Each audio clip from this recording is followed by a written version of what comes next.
In the days leading up to the funeral, the name Elijah Braxton was on every news ticker, every radio station, and every social media feed. But for most Americans, especially young black men and women in the South, Braxton wasn't just a name. He was a living testament to the idea that power and dignity could walk in the same uniform, even in a country that too often forgot its debts to both. For Marcus Braxton, though, this flood of tributes only deepened the ache. The world had lost a hero. He had lost a father. Marcus remembered a time, decades ago, when he scraped his knee falling off a bike. He had cried, loud, dramatic sobs that echoed to their modest backyard in Richmond, Virginia.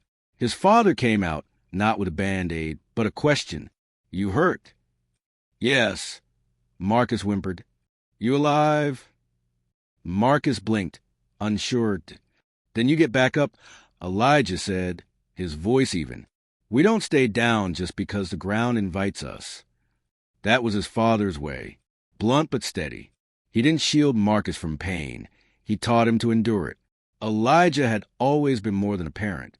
He was a force, disciplined, principled, and unrelenting in his demand for excellence. But beneath that was love, a fierce, consuming kind of love that showed up not in hugs or soft words, but in presence.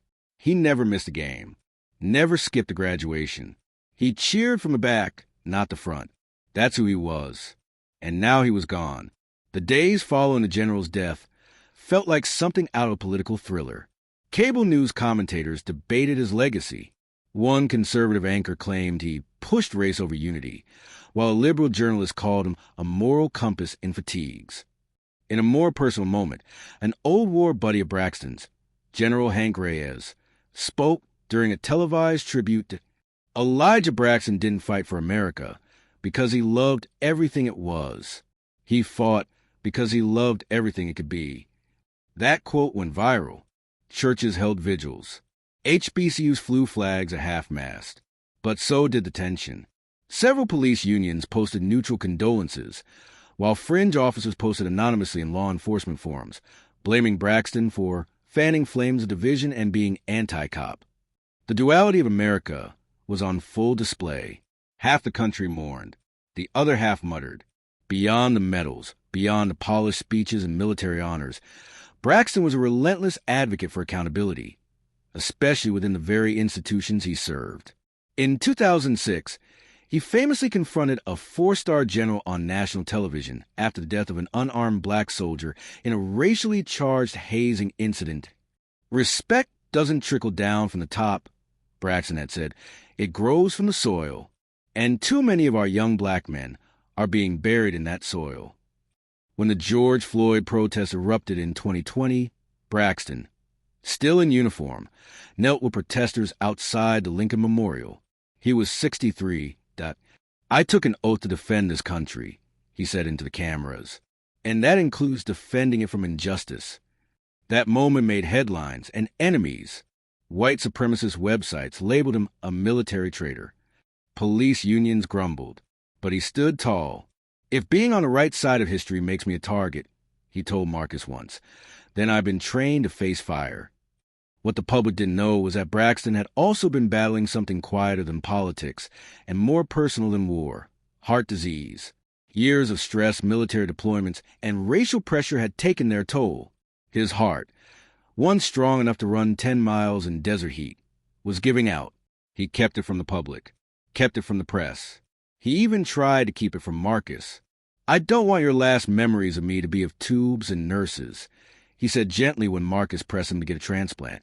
"Let me go with dignity." He got his wish. But now Marcus had to carry the weight of those words. As the funeral approached, Celeste, Elijah's wife of 42 years, was a pillar of quiet strength. But grief showed up in odd ways. She ironed his uniforms, even though he'd never wear them again. She kept his boots by the door. She couldn't bring herself to delete his voicemails. One night, Marcus found her in the kitchen, humming to him Elijah used to whistle every Sunday morning, lift every voice and sing, while staring blankly at a pot that had long since boiled over. They didn't talk much that week. Words felt too small. His cousin Deborah came in from Houston, his uncle Gerald from Detroit. Friends flew in from the West Coast. Everyone wanted to pay their respects. But Marcus barely spoke. He moved like a soldier, task after task, detail after detail. The night before the service, Marcus stood in his father's study, surrounded by medals, framed citations, and a folded flag from his first deployment. He pulled out a photo, a younger Elijah, arm around a 12-year-old Marcus, both of them smiling beneath the flagpole. He slid down the wall and cried for the first time in days, not just for the man he'd lost, but for the country his father had believed in, the country that never quite deserved him. That night, as the world slept, storm clouds rolled in over Arlington.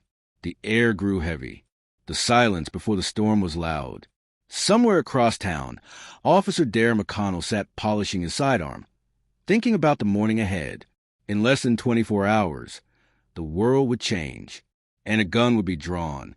End of Chapter 2.